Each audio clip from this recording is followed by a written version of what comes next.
we present Scrapbook for 1939, written and compiled by Leslie Bailey.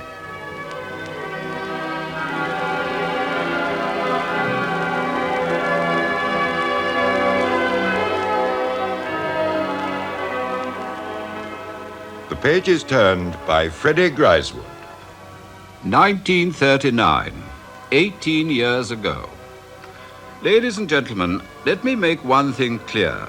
This program does not attempt to tell the inner political or military history of 1939. Other radio programs and the books of Sir Winston Churchill and others have done that admirably.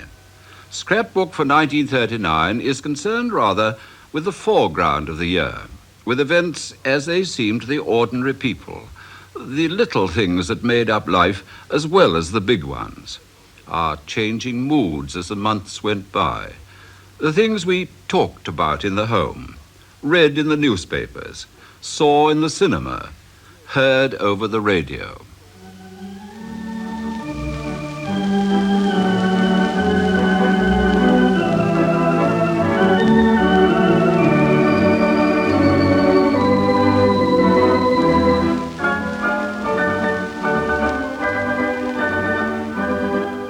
Bert, switch it over to the regional. Bandwagon's on now.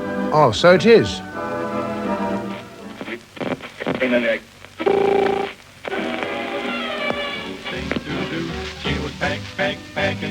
There you are. When she spied it on the ground, I said, scared a tasket. She took my yellow basket, and if she doesn't bring it back, I think that I shall die. Oh, please listen, it's very bad, please listen. I'm very sad, please help me, 'cause I'm singing the blues. January 1939, the most popular show on the air, Bandwagon, with Miff Ferry's Jackdaws.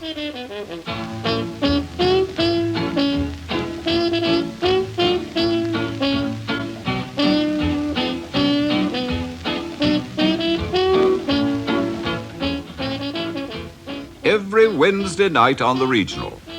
These are the days of the national and regional programs. These are the days when income tax has climbed alarmingly to 5 and 6pence in the pound, for Britain is rearming. But these are also the days when you can still buy cigarettes at 20 a shilling, and a gent's natty suit for 30 bob.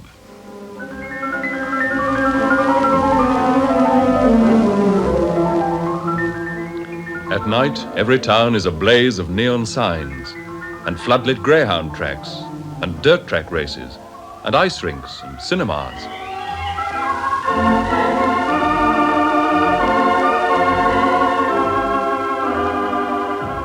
Deanna Durbin in That Certain Age. Charles Lawton and the new star Maureen O'Hara in Jamaica Inn.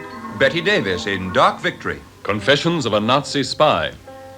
Vivian Leigh wins the 1939 Academy Award for her performance in Gone with the Wind.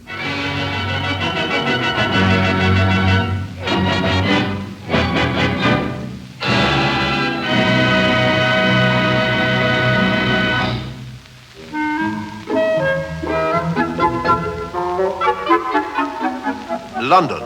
Down in the forest, something stirred. Yes, it's the latest addition to the zoo, a giant panda. He has rather an astonished look, as if he's always busy and can't quite make out why people want to interfere with him. After the fatigue of being photographed, you have to sit down and take things quietly. All the excitement is so confusing. You don't know whether you're on your head or your heels. Now he is on his head. This way up, people look very odd.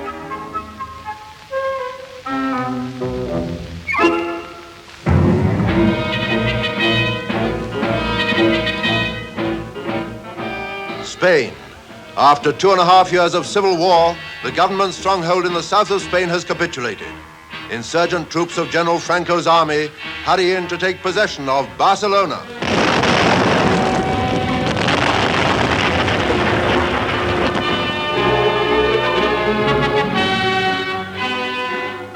Another great city has yielded to the hammering of heavy artillery and the daily massacre of aerial bombardment.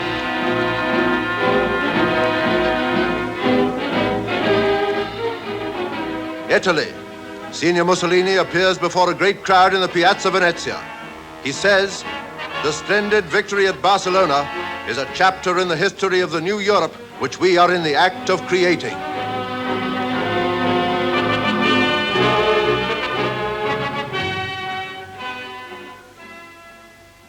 And in Britain, January 1939... When Mr. Neville Chamberlain spoke at Birmingham today, he said, "We cannot forget that though it takes two to make peace, one can make war. Until we have come to clear understanding," said the Prime Minister, "we must put ourselves in a position to defend ourselves."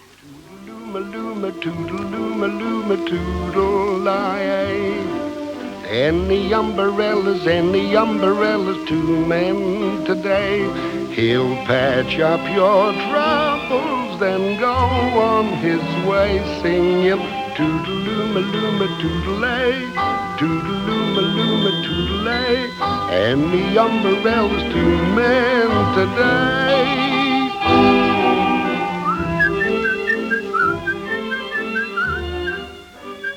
Herr Hitler addressed the Reichstag at the Kroll Opera House today. He said, "I believe in a long period of peace. There are no differences between England and Germany." At the same time as that flight of fancy, the British Premier was flying to Italy, to Rome. An American press correspondent there, William L. Sharer, wrote in his diary, Chamberlain and Halifax arrived today to appease the Duce. At the station, Chamberlain walked, umbrella in hand, up and down the platform, nodding to a motley crowd of British local residents whom Mussolini had slyly invited to greet him. Mussolini and Ciano, in black fascist uniforms, sauntered along behind, Musso displaying a fine smirk on his face. He'll patch up your troubles and go on his way singing toodaloo-ma-loo-ma toodalay, toodaloo-ma-loo-ma toodalay. Any umbrellas, two men today.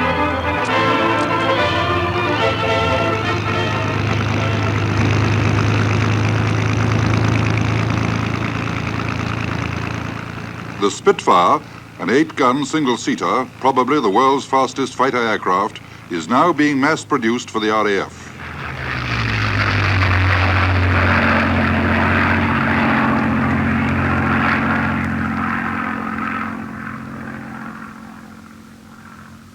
And what are we reading in 1939? What books do we borrow from the library?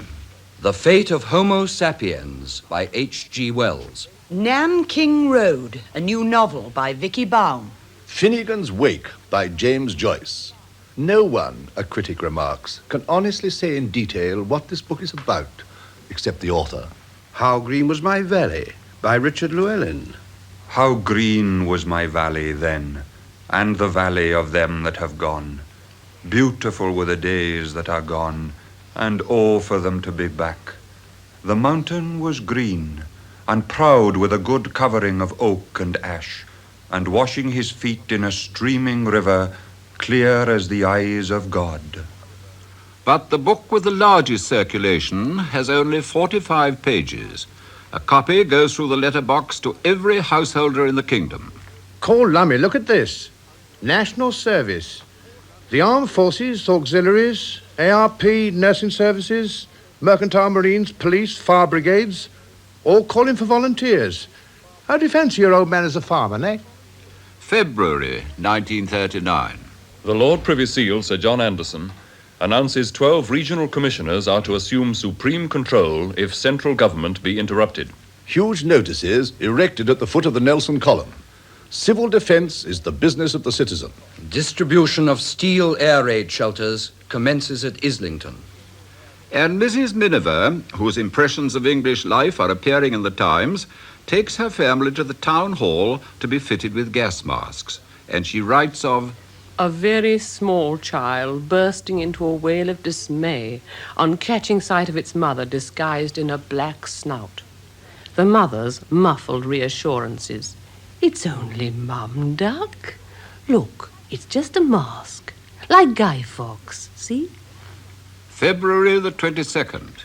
Mr. Chamberlain said at Blackburn today that Herr Hitler's recent speech to the Reichstag had eased international tension and paved the way for an improvement in trade.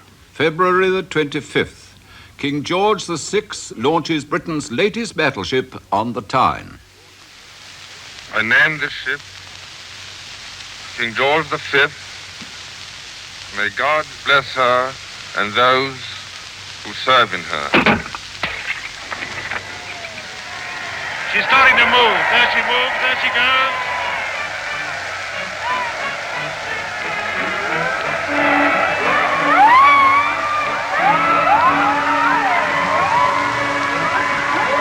She's just taking the water now, and as she takes it, you can see the most beautiful lines that she has. She's built for speed, this ship. She'll be faster than any other battleship. Free George! His Majesty's ship, King George V! Hip, hip, hip! Hip, hip, hip! Hip, hip, hip! Scientific Discovery, 1939. Berlin.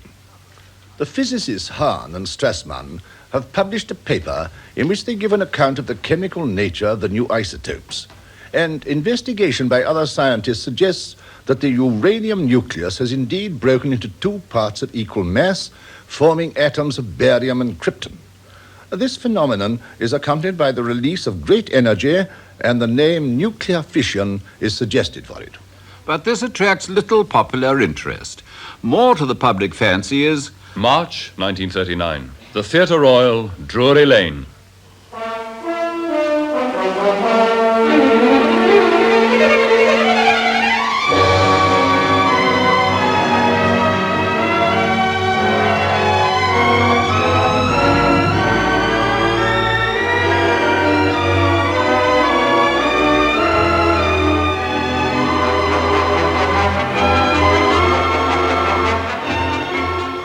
Ivor Novello scores a hit again with The Dancing Years.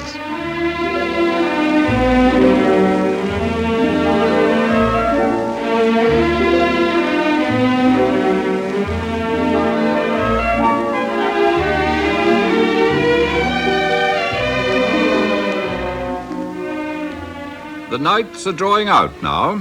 Spring is on the way.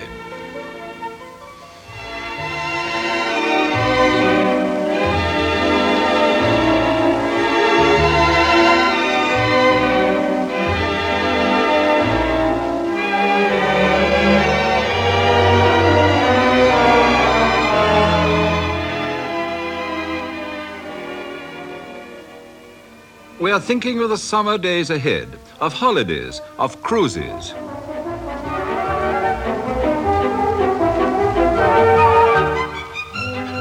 Yes, madam, we're booking up cruises now. What would you fancy? The Mediterranean, Capri, or can I offer you 21 days Monte Carlo, Naples, Messina, Venice, Casablanca, Lisbon, from 25 guineas?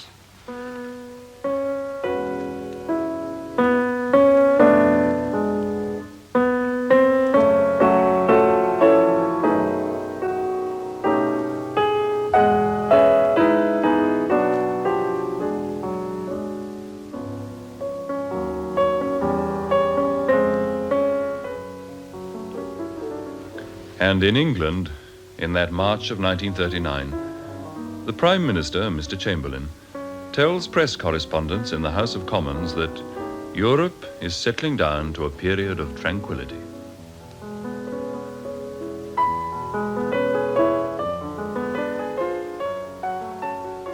A cricketing occasion. Durban, March the 13th. In the timeless test with South Africa, England made 654 for 5 wickets, the highest fourth innings score so far ever made in a test match. But the match, having lasted for the record time of 10 days, ended in a draw because the MCC team had to catch the boat for England. March the 22nd, a state occasion.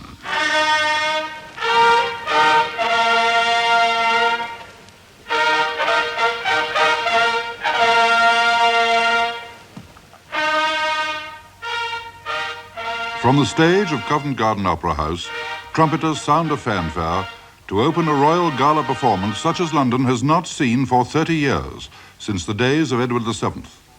a gala performance in honor of the visit of the President of France, Monsieur Lebrun, and Madame Lebrun.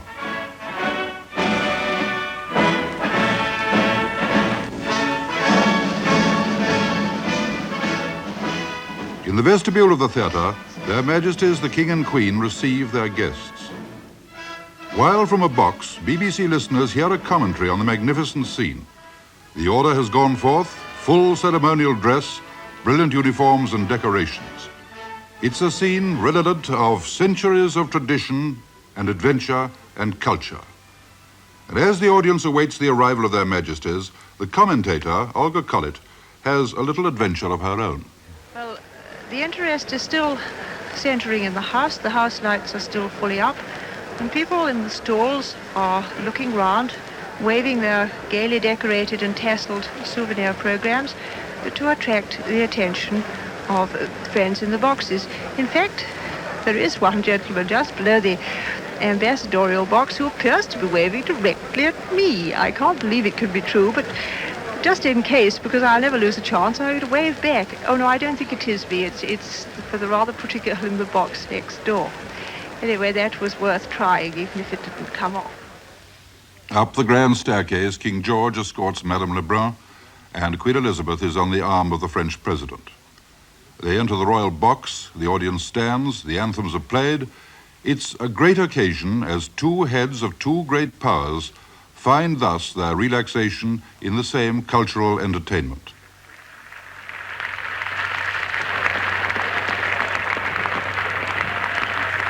That cheer, I think, was especially for Queen Mary, bless her gallant heart. She is next to the French president, who is wearing the red ribbon of the Order of the Bath. Then the Queen and the King in his Air Force uniform, and the Duke and Duchess of Kent.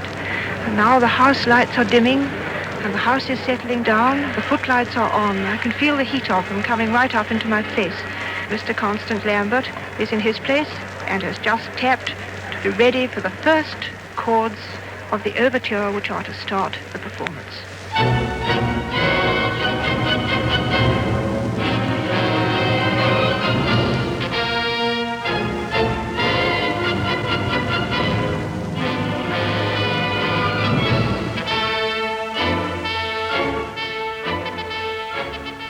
The Ballet, 2 acts from The Sleeping Princess, the new and most ambitious production of the Sadler's Wells Company. The prima ballerina, Margot Fontaine. I remember it was the first time that we had danced on the Covent Garden stage, and coming from the very much smaller theatre at Sadler's Wells, where we were used to working, the stage seemed to us absolutely enormous. It seemed almost impossible to cover this vast expanse. The Sleeping Princess had been first presented at Sadler's Wells earlier in the year, but now at last, Dame Margot, you were at Covent Garden. I think it had been an ambition for a long time to produce the Sleeping Princess in this country. I think it had been an ambition of Dame Ninette de Valois for a long time to do it. I can't say that it had been my ambition because I was quite terrified. I think I was 19 at that time, and I considered myself totally inadequate to dance that very exacting role.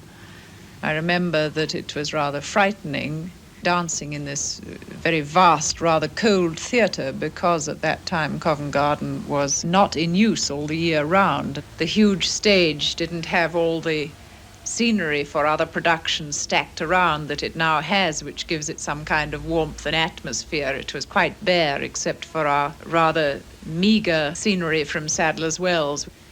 The dressing rooms were terribly cold and unwelcoming, nothing but a hard table and chair. I don't believe there was even any carpet on the floor. But there was the excitement of the evening to come. 1 or 2 of us peeped through a little hole in the curtain and got a tiny glimpse of all the audience assembling in their seats. This was the great thrill for me, something I'd never seen before, only heard of, great gala performances in the presence of royalty.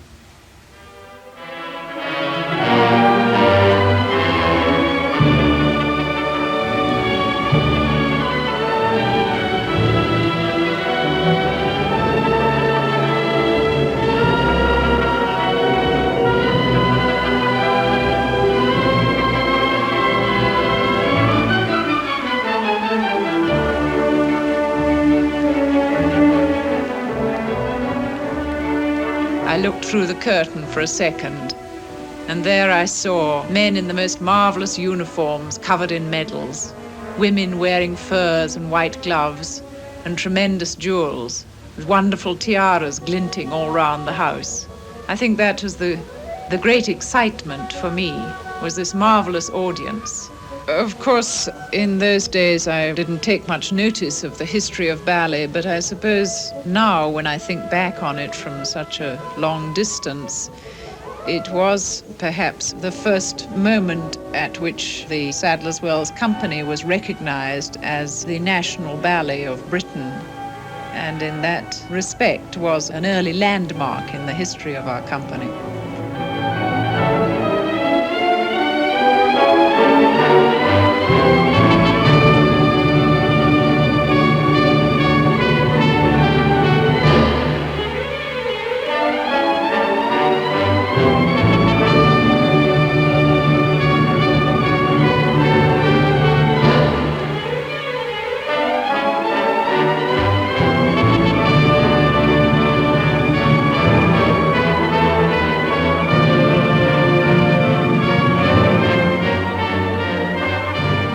After the performance, our manager received a message from the Lord Chamberlain as follows. By command of the King, I write to convey His Majesty's deep appreciation of the excellent performance that was given at Covent Garden. Such perfect artistry could not fail to make a profound impression on all who had the good fortune to see it. This was the royal accolade for British ballet.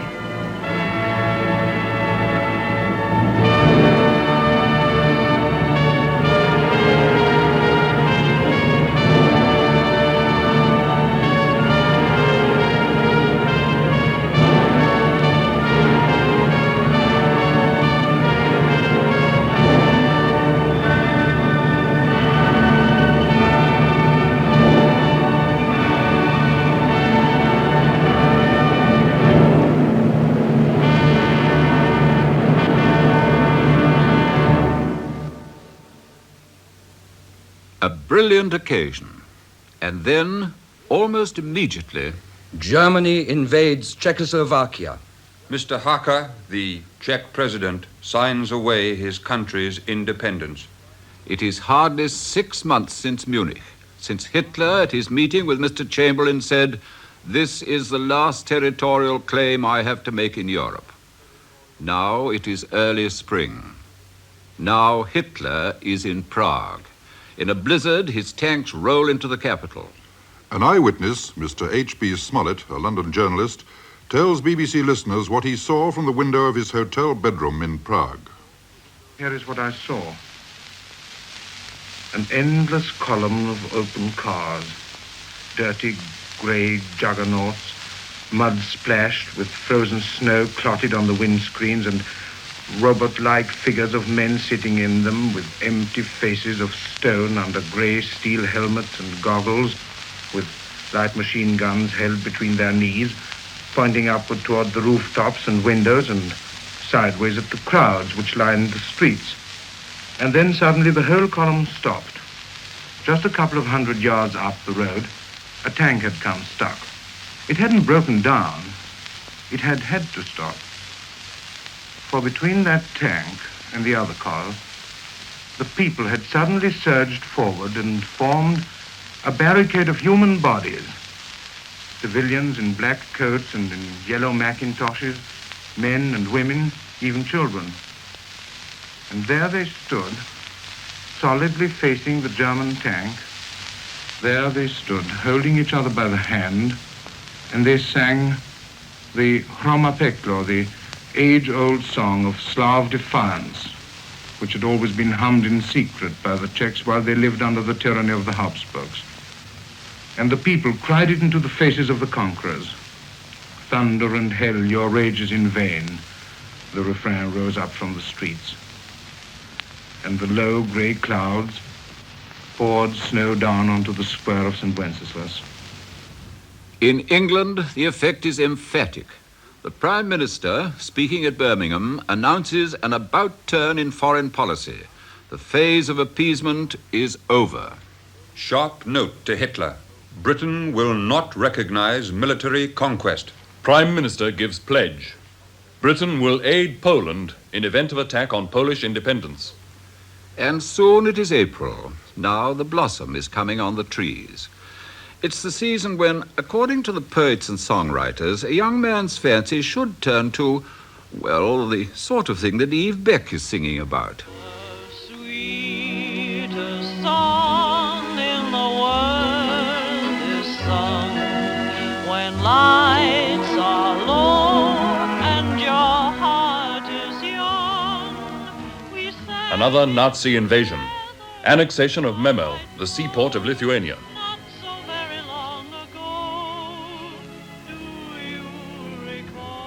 President Roosevelt proposes to German and Italian dictators peace pledge for 10 years.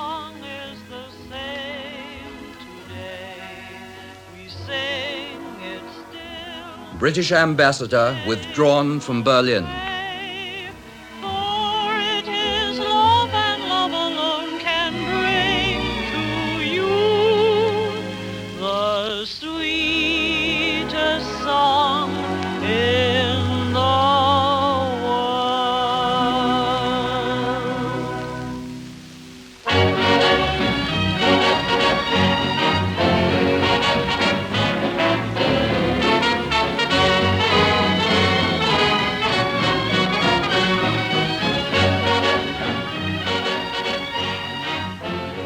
April, and Cambridge wins the boat race. An eyewitness account by Mr. Murgatroyd and Mr. Winterbottom. In other words, Ronald Franco and Tommy Handley. The coxes are still shouting the strokes. Here it is, Cambridge, 112, 112, 112. Oxford, X2 on, 2 on X, 3 draws and 4 away. Not quite a record for the course. No. Who's that man there twirling a cane? Oh, that's the headmaster of Cambridge. Oh, really? By the way, Murgatroyd, what school did you go to? Oh, I'm an old harmonium. Old harmonium? Where did you go? I'm an old cowhand. Both coxes are shouting 4. They are passing the Chiswick 8. Chiswick 8 are rowing very well. Very well indeed. Mortlake Brewery is now in sight. There will be 2 minutes interval. The sun's come out. It's gone in again. It's out again. It's in again. It's out again. It's in again. I'll give you the sunstroke. It's all right, I've got it. They're going under Barnes Bridge now. Better than going over it. And they're well on their way to Oxshott, Bagshot, Bulford, Hookham, Cookham, and Farnham.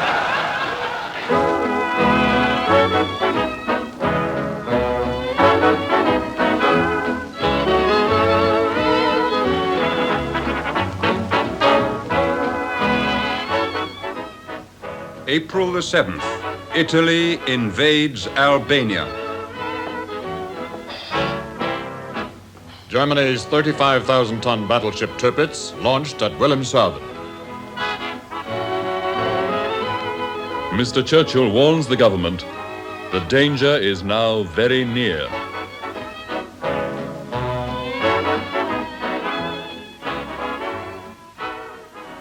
Here's your bacon and egg, Bert. Lovely.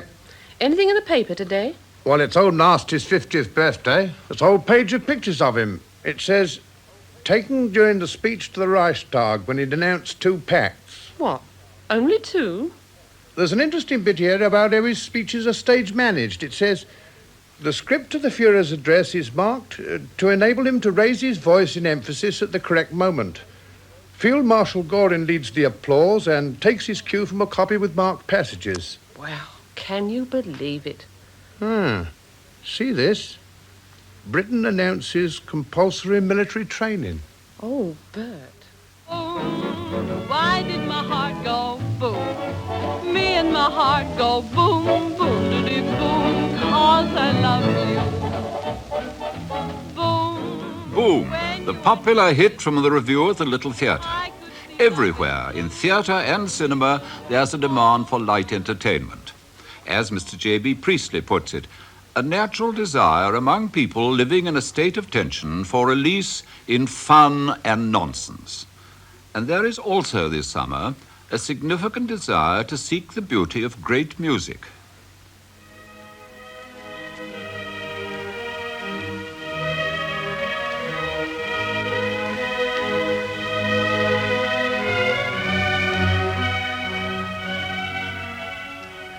During the summer, the London Music Festival piles event upon event. Concerts and recitals, opera at Covent Garden with Beecham conducting, opera at Glyndebourne. Rising to a peak with 6 Beethoven concerts conducted by Toscanini at Queen's Hall. Yes, this is one's last memory of Queen's Hall. The little galvanic figure of Toscanini, white-haired, drawing a stream of beauty from the orchestra. Eternal beauty.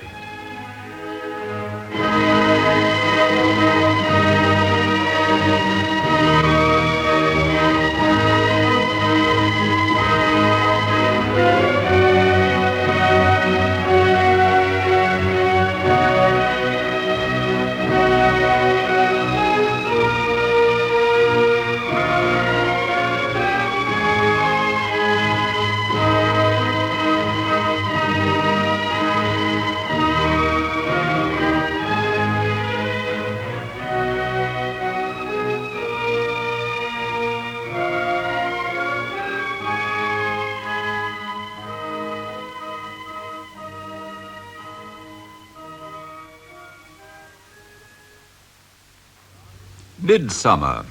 Our eyes turn to America. The King and Queen visit Canada and the United States. The entire trip is followed by radio on both sides of the Atlantic, from the moment when their Majesties leave in the Empress of Australia and a great crowd on the dockside waves farewell. Tommy Woodruff describes the scene. Both their Majesties are now on the upper promenade deck, leaning over the ship's side, looking down and waving, just as you or I might be if we were going away and leaving our family behind. Particularly interested are they in the 2 little princesses who are there with their handkerchiefs. One of them, I think, would rather like to use it for something other than waving. But little Princess Margaret is opening up her handkerchief and holding down her head, smiling, I think, rather bravely. There's just one wire holding her forehead now. She's about 20 foot out from the jetty, and here goes. The last wire is gone. Landing in Canada, King George unveils at Ottawa the memorial to the Great War of a quarter of a century before. A memorial surmounted by symbolic figures of peace and freedom side by side. Peace and freedom cannot long be separated. It is well that we have in one of the world capitals a visible reminder of so great a truth. For without freedom, there can be no enduring peace, and without peace, no enduring freedom. Traveling on, the King makes history. It is the first time that a reigning British sovereign has ever visited the United States. At Washington, King George VI and President Roosevelt shake hands. The significance of the meeting is clear to the whole world. Meanwhile, back home in Britain, there's another Anglo-American meeting at Wimbledon. Kay Stammers versus Alice Marble. The ladies' final is all over the front pages in the press, and no wonder. Kay, as pretty as an English girl can be, as graceful as a ballet dancer, and Alice Marble. The cover girl from California. The oomph girl of the courts. The briefest shorts ever seen at Wimbledon. Her dazzling fair hair. Alice Marble, ladies singles champion, 1939.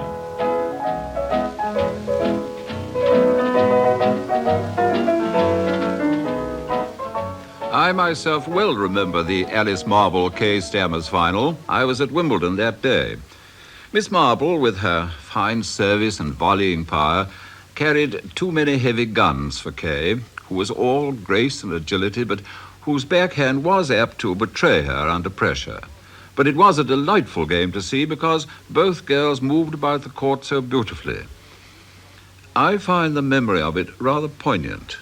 All one's memories of that midsummer, whether of tennis and cricket or of holidays at the seaside where the sunbathers were roasting themselves pink and idly listening to the band on the pier, all one's memories are touched with a sharp edge of tension.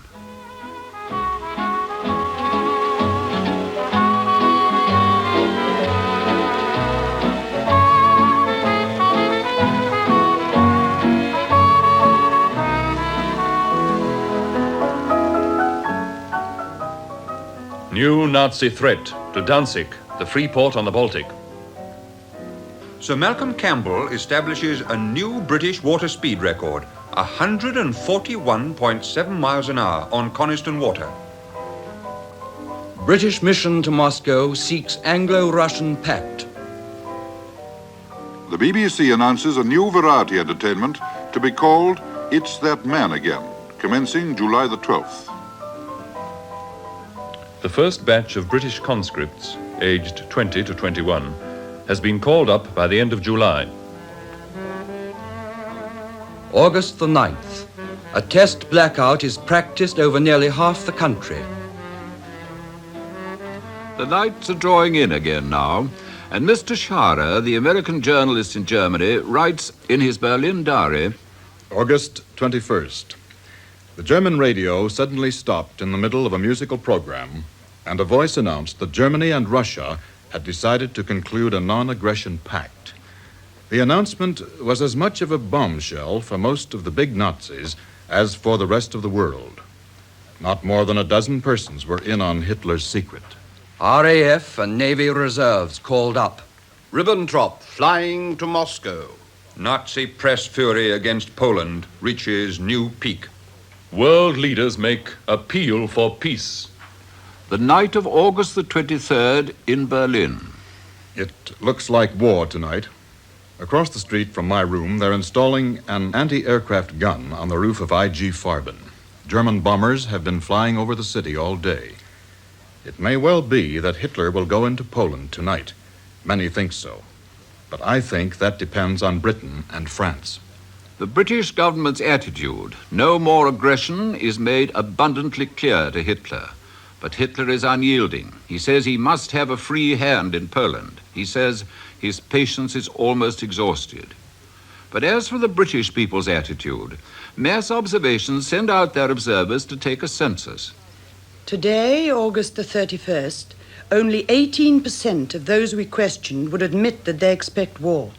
A large majority, when asked whether they think Hitler is bluffing or not, answer yes.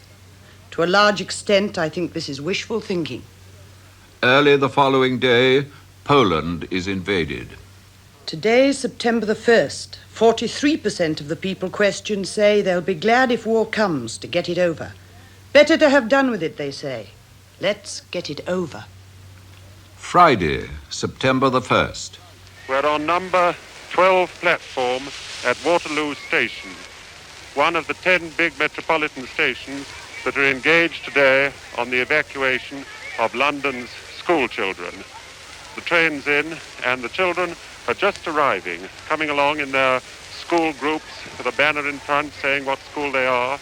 This lot's St. John's School, Walworth, which is south of the river, and then they follow behind. The tiny tots in front, leading up to the bigger ones, the 12, 13-year-olds behind, and here comes a high school, more like 14, 15, and 16. They're being evacuated too.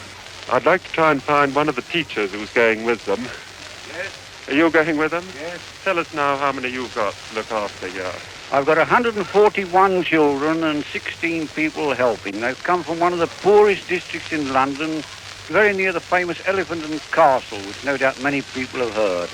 They're all merry and bright. We haven't had a single child crying. And I think really in my heart they're looking forward to this little adventure because many of them have never seen the country before. We're very grateful for all that's been done for us, and to all those who've helped us, we say thank you from the bottom of our heart. This departure from Waterloo is broadcast direct to America. The BBC commentator, S.J. de Delbiniere, must be wondering what effect it's having on listeners over there. The whistle goes. The children are looking out. They all seem to whistle. They make sure that those whistles got over to America, 3 of them.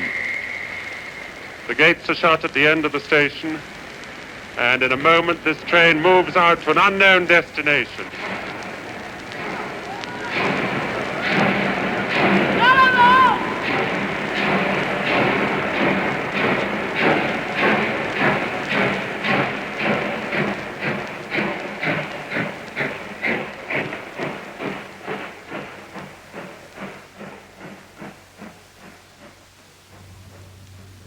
We have hurried the children from a German Herod, whose bombs stretch further than a city's roofs.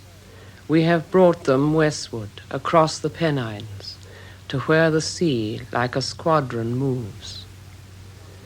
They will see the bracken retard and turn rusty, and new fronds like clock springs coil into gear. Many times they will watch the sea's renewal, and oftener than we know the renewal of the year.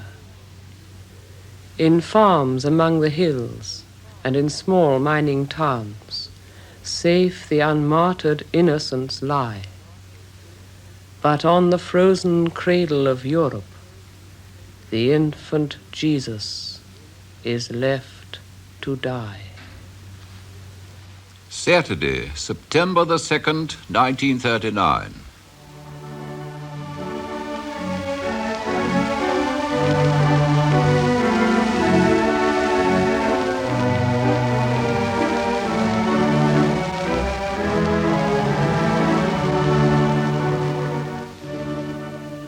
Middlesex versus Kent at Lord's.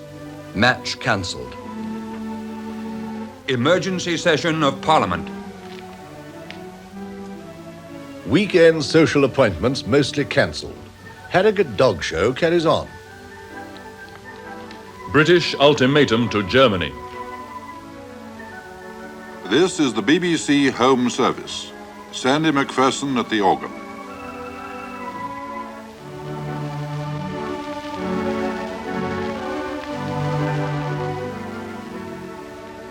So there comes into our very homes the first break with familiar routine.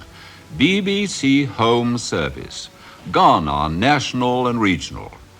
We are suddenly aware that somewhere behind the scenes, wheels are in motion. Secret plans are being put into action.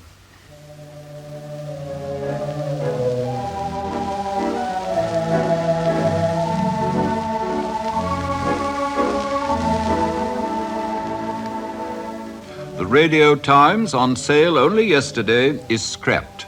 Emergency programs now, the news, and records, and Sandy. And the news, and records, and Sandy. Take a look at that discarded Radio Times with its programs for next week. A television premiere of a new Jessie Matthews musical show. The prom concerts from Queen's Hall. On this page, by the way, there's an advertisement for tobacco at 11p halfpenny an ounce. The British Association meeting at Dundee. The Bouquets concert party from Scarborough. The St. Ledger. Well, we shan't hear any of those now, whatever happens. The BBC programme departments have left London for their secret emergency studios. The idea is that when, as most people expect, the war opens with a super blitz on London, broadcasting will continue from down there, somewhere in England. The orchestras and their instruments have gone, the secretaries and their typewriters, the producers and piles of scripts, radio plays, variety shows, all have been loaded up and driven away into the country, leaving us at Broadcasting House to carry on with the news and records and Sandy and the news and records and Sandy.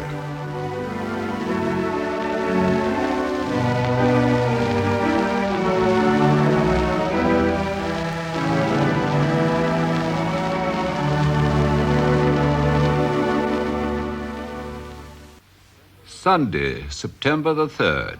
The BBC announces that the Prime Minister will speak at 11:15 a.m.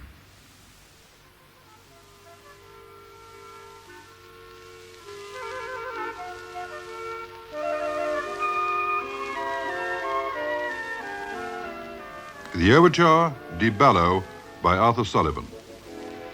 It's in a broadcasting house strangely deserted, with empty studios, that the announcer puts on the record and watches the hands of the studio clock move towards 11:15. Sullivan. It sounds very English.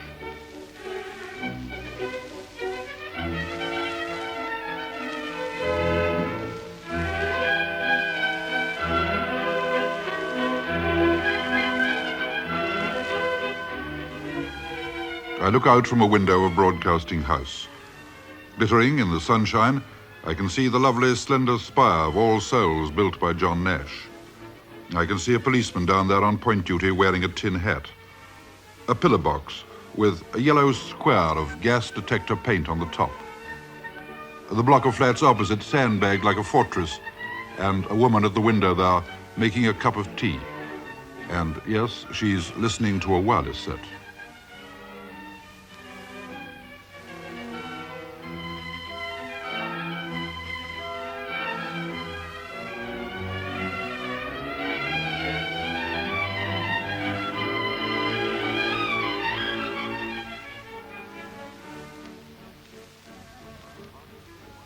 There's hardly anyone in the streets now.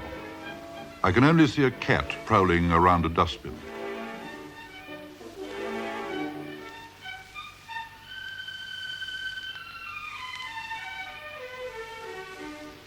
The hand of the studio clock points to 11:15. Down in the bomb-proof underground control room of Broadcasting House, an engineer turns a knob. Across the street, the woman puts down her cup of tea and moves towards her wireless set. I am speaking to you from the cabinet room at 10 Downing Street. This morning, the British ambassador in Berlin handed the German government a final note stating that unless we heard from them by 11 o'clock, that they were prepared at once to withdraw their troops from Poland, a state of war would exist between us. I have to tell you now that no such undertaking has been received, and that consequently this country is at war with Germany. In the fields, the corn stands in golden stooks, and in the villages and farms, the voice comes from open windows. A shepherd in his croft in the highlands hears it. A farm wife in Cornwall pauses as she cooks the Sunday joint. A bank clerk at Surbiton has stopped mowing the lawn. We have a clear conscience. We have done all that any country could do to establish peace. But a situation in which no word given by Germany's ruler could be trusted, and no people or country could feel itself safe, has become intolerable.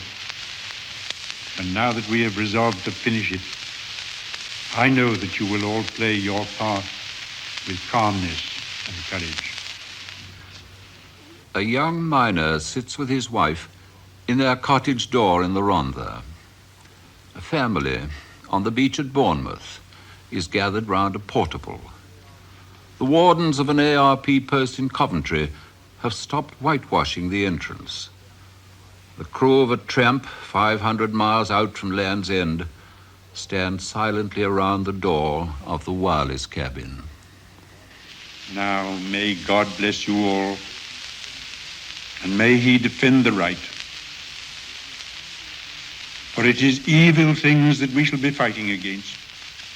Brute force, bad faith, injustice, oppression, and persecution. And against them I am certain that the right will prevail. That is the end of the Prime Minister's statement. Please stand by for the important government announcements, which, as the Prime Minister has said, will follow almost immediately. That is the end of the announcement.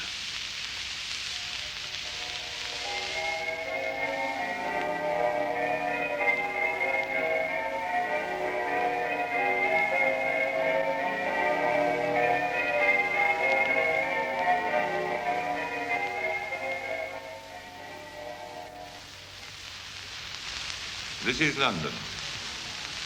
The government have given instructions for the following important announcements. Closing of places of entertainment. All cinemas, theatres, and other places of entertainment are to be closed immediately until further notice. In the light of experience, it may be possible to allow the reopening of such places in some areas. They are being closed because if they were hit by a bomb, large numbers would be killed or injured. Sports gatherings and all gatherings for purposes of entertainment and amusement, whether outdoor or indoor, which involve large numbers congregating together, are prohibited until further notice.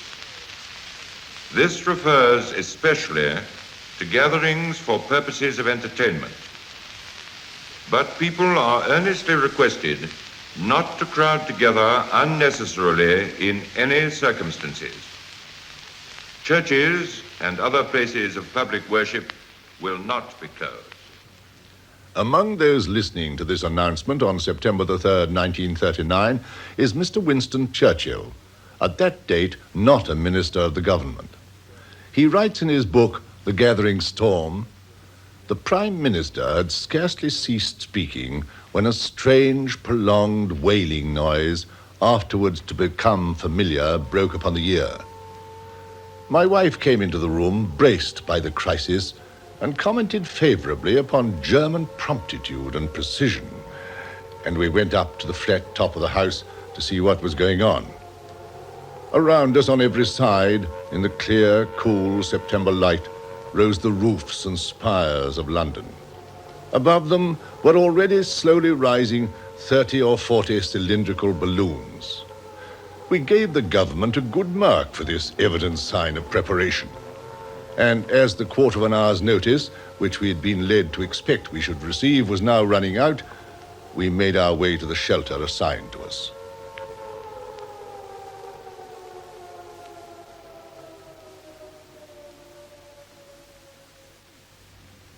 And that evening, the nation discusses the events of the day. Same again, miss. 2 bitters, wasn't it? That's right. Well, anyhow, this chap said that a German plane was brought down near Southend. Don't you believe it? Rumours. You always get rumours in wartime. You won't remember the last war. Russians with snow on their boots passing through England. That warbling Willie was no rumour. Gave me a proper funny feeling in my stomach. Funny? Well, the funniest thing I saw was our local copper peddling down the street with a placard on his tummy, "Take cover," and waving like a windmill at all the cars and buses to make them stop. Well, that's important, you know. All essential traffic must pull up during a warning to keep the roads clear. Listen to him. Come over all official, just because he's got ARP warden on his tin hat. I wonder if they'll come tonight. In the enemy capital, William Sharer, an American and therefore neutral and free to stay there, writes in his Berlin diary, After midnight, and still no air raid, even with the British and French in the war. Can it be that in this new world war, they're not going to bomb the big cities, the capitals, the civilians, the women and children at home after all? The people here are breathing easier already. They didn't sleep much the first couple of nights. September the 4th. Official announcement. Last night, the RAF reconnoitered extensive areas of northern and western Germany.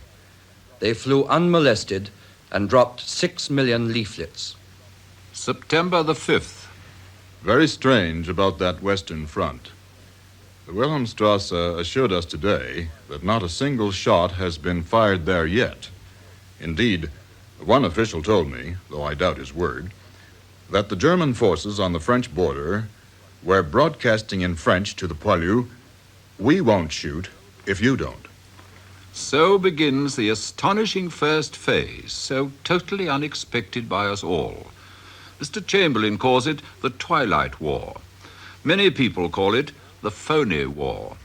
All through September it continues, except at sea. Within a few hours of the declaration, the liner Athenia is torpedoed off Ireland, and a fortnight later the aircraft carrier Courageous goes down. And, except in Poland, Warsaw surrenders. Germany announces completion of Polish campaign. Berlin, September 26th. Germany, now that it has destroyed Poland, would like peace with the West. A big peace offensive started today. Newspapers, radio, full of it. The line is, why do France and Britain want to fight now? Nothing to fight about. Germany wants nothing in the West. This comes just when the phony war is beginning to have a demoralizing effect, just when we're feeling deflated. We'd braced ourselves for the Blitzkrieg, and instead... Instead, we got the Sitzkrieg. Well, haven't we? The observers of mass observation traveling the country report a deepening depression. This sort of thing. Well, I ask you, what are we doing? You tell me. As far as I can see, so far we've rationed petrol, put all the food prices up, commandeered all cars, lorries and taxis we can lay our hands on, had a beautiful blackout which is killing more people than an air raid would, and now we're going to number everybody and tell them how many ounces of food the kind government is going to allow them to eat. Fine. If we go on like this, we're sure to win the war. That is, when Hitler dies of old age and the German people take pity on us. Oh, pint, please, mister. With so many old relaxations cut off, no football pools, no racing, no films, no theaters, no greyhounds, no dirt tracks, the return of normal radio features gives the national spirit a terrific stimulus. Come on and take a trip upon the bandwagon, starting now. Always take a trip. Skiddly boom, pack your grip. Skiddly boom, join the bandwagon, starting now, boys.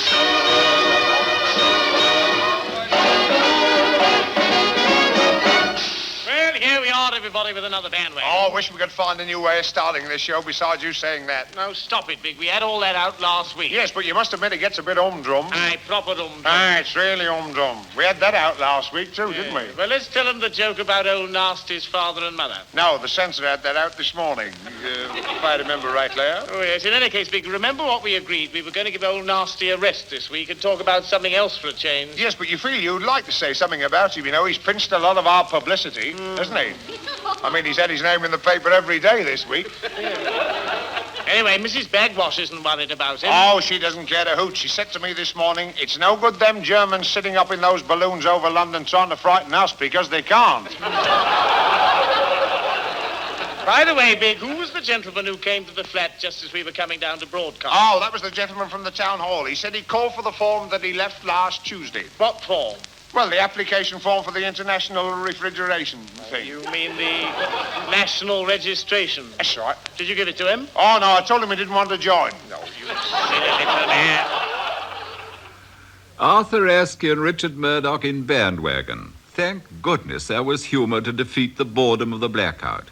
It was even found in BBC news bulletins. Motorists who claim in the future to have seen zebras in the forests of Britain should not be disbelieved. The New Forest Common Earth Defence Association advocated today that wild ponies should have white stripes painted on them so that they may be more easily seen by motorists in blackouts. Paragraph in a weekly journal, Household Hints. If you live in a part of the country which is likely to be the object of air raids, it's a good idea to have an air raid bag that can be picked up in a moment should the need arise. The bag should contain a book or knitting, an electric torch, a comb, powder case and handkerchief, and a ready mixed dose of sal volatile.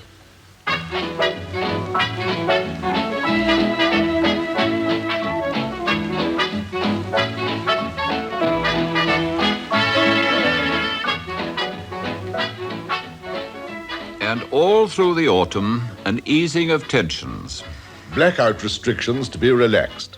Pedestrians may use torches and cars masked headlamps. Mass observation reports 40% of evacuee children have returned home.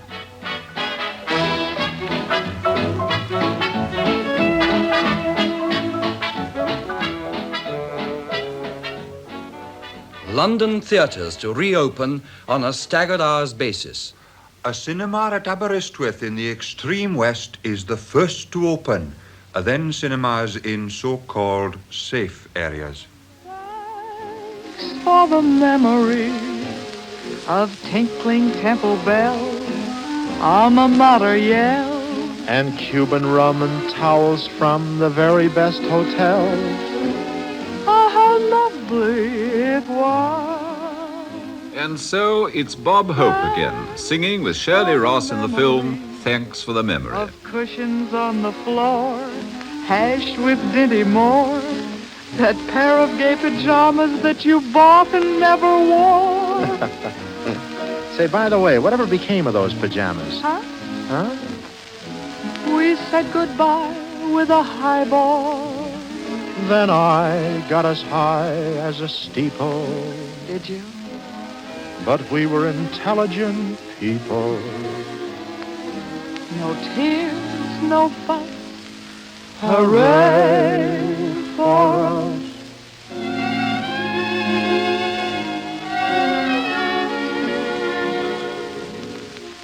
Strictly entre nous.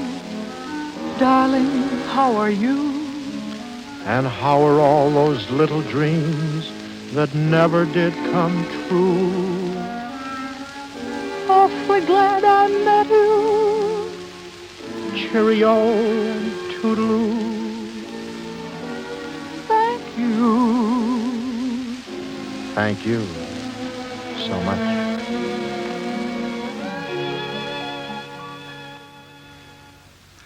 The winter of 1939 comes in with its darker nights, but with lighter spirits for our people, yes, and with a more ardent spirit. For at this juncture, when the phony war is beginning to breed apathy and a sense of false security, at this moment, a voice is raised to remind us that we are at war. The British Empire and the French Republic have been at war with Nazi Germany for a month tonight. We have not yet come at all to the severity of fighting, which is to be expected. October the 1st. Mr. Churchill, who has now joined the government as First Lord of the Admiralty, declares that Britain is planning a 3 years war. He says that our Navy is doing very well against the U-boats, and he speaks of our perplexities over Russia. I cannot forecast you the action of Russia. It is a riddle wrapped in a mystery inside an enigma. But perhaps there is a key. That key is Russian national interest. October the 6th. Hitler, in a speech to the Reichstag, makes a peace offer to Britain and France. In November, Mr. Churchill broadcasts again.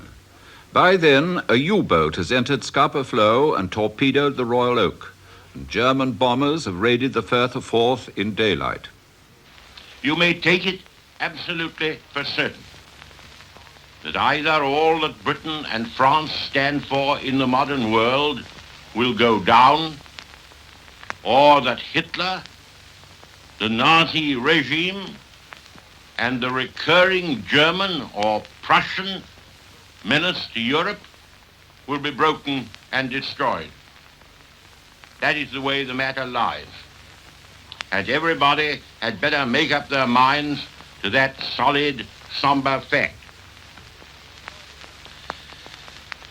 Nowadays, we are assailed by a chorus of horrid threats. The Nazi government exudes them through every neutral state.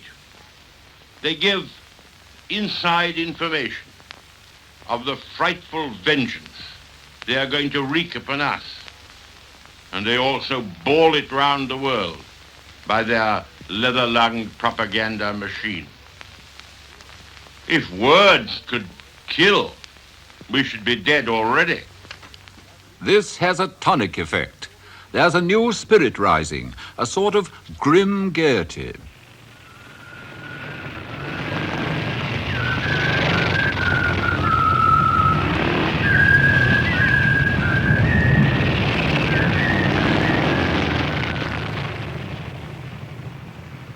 It is announced that the British Expeditionary Force, 158,000 men, with their Bren gun carriers and tanks and trucks, has been safely landed in France without the loss of a single life.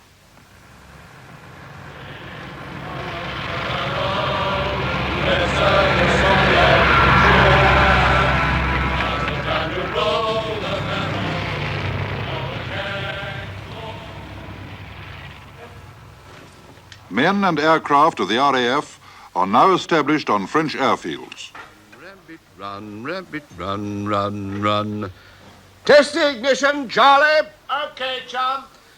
Run, Adolf, run, Adolf. Contact! Contact!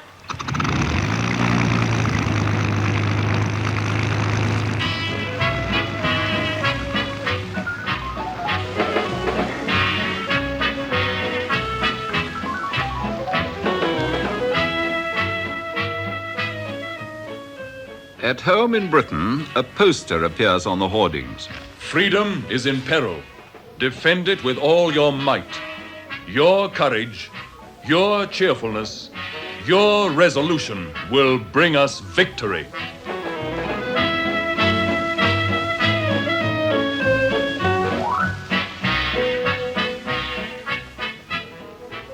Now, as men and women go to their action stations in the factories and the forces, come the first encounters with what is to many a strange new life, with all the embarrassments of fitting in. But the British temperament has a way of making a joke of it. Phyllis Castle, who joined the WAFs and wrote her experiences, tells how she waited with other recruits in a hut. Wonder what the general public think of a woman in uniform. They think it's rather a joke, I imagine. I do myself a bit. I suppose it's necessary. Well, I think it's a good thing in a way. I mean, it cuts out all the marks of class and money. That's one way of looking at it. I say, I hear they even supply us with vests and suspender belts. I jolly well hope so. I wonder if they're Air Force grey with wings on them. I'd love a brassiere stamped RAF and wings. Now then, stand up, salute all officers, and call them ma'am. Yes, ma'am. I mean, yes, Sergeant. We're going to hang out the washing on the Siegfried line. Have you any dirty washing, mother dear? We're going to hang out the washing on the Siegfried line, 'cause the washing day is here. Whether the weather may be wet or fine, we'll just rub along without a care. We're going to hang out the washing on the Siegfried line, if that Siegfried line's still there.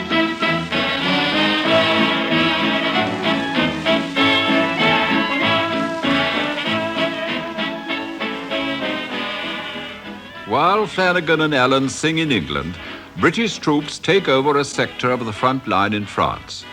But it's still all quiet on the Western Front. Not a shot has been fired. The Sitzkrieg is still on. November the 1st. In the House of Commons today, it was announced that ration books are to be distributed. And by the middle of next month, butter and bacon will be rationed 4 ounces of each per consumer. November. Attempt on Hitler's life. Bomb in Munich beer cellar. Finland invaded by Russia. Gallant fight by merchant cruiser Royal Pindi against overwhelming odds. During the week ending November the 25th, over 60,000 tons of merchant shipping were sunk by mines off the east coast of England. The Prime Minister, speaking on this grave menace today, revealed that the enemy is using a new type of mine sown by aeroplanes.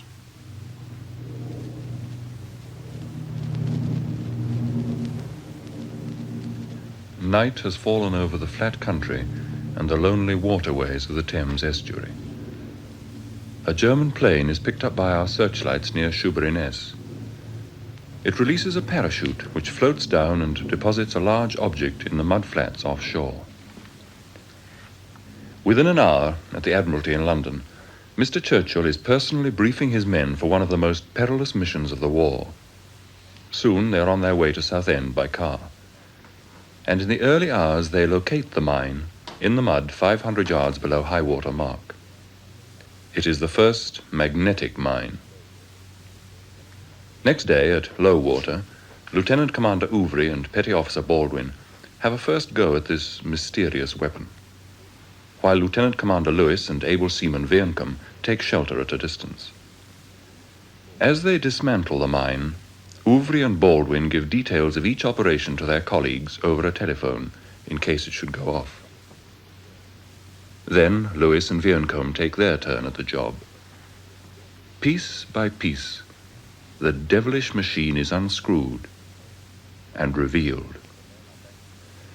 By evening, the men are back at the Admiralty with a full specification of the German magnetic mine. And now it is December. There's ever such a good new British film at the local, Goodbye Mr. Chips, starring Robert Donat and Greer Garson. Have you heard that new thing on the wireless, up in the morning early? My missus nearly broke her neck at it. Now turn round and put your right hand on the chair. And we try it straight away with the left leg and with the music. Ready?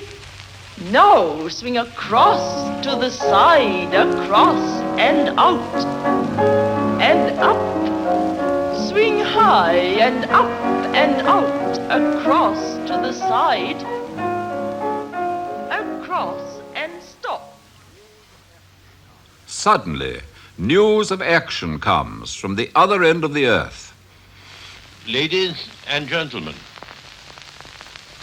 the news which has come from Montevideo has been received with thankfulness in our island and with unconcealed satisfaction throughout the greater part of the world. The pocket battleship Graf Spee, which has been for many weeks preying upon the trade of the South Atlantic, has met her doom. And throughout a vast expanse of water, the peaceful shipping of all nations may, for a spell at least, enjoy the freedom of the seas. In the same week, actually on the 100th day of the war, comes a dispatch from Richard Dimbleby. News of British patrols on the Western Front. The first of these patrols, made during last week, met with no success, as no Germans were found. But 2 days ago, a German raiding party attacked a British advance post. It was easily beaten off, and there were no casualties. In this small way, the British Army has gone into action. And a few days later, it is Christmas. And radio listeners in Britain have switched through to a camp concert somewhere in France. Joined the army, and he's gone across to France with the biggest ambassador in the world. The colonel said that's topping. Now we'll start the big advance with the biggest ambassador in the world. Then Goebbels saw it from afar and said to his old brow, young Joe's got his blood up. So the war's all over now, 'cause they're going to string out Hitler from the very highest bough of the biggest expedition in the world. Beloved, as you wave me goodbye, cheerio, here I go on my way. Wish me luck.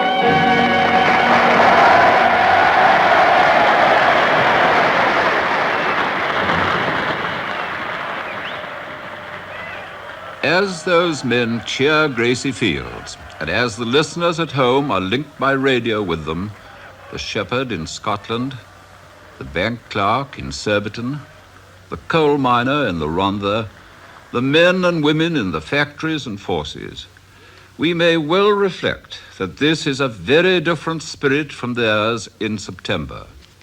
Almost without knowing it, this nation has been girding up its loins. Very soon will come the test, the invasion of Holland and Belgium. the retreat from Dunkirk, the Blitz, the Battle of Britain. These are the people who have to face the year 1940. I feel that we may all find a message of encouragement in the lines which, in my closing words, I would like to say to you. I said to the man who stood at the gate of the year, give me a light that I may tread safely into the unknown. And he replied, go out into the darkness and put your hand into the hand of God. That shall be to you better than light and safer than a known way.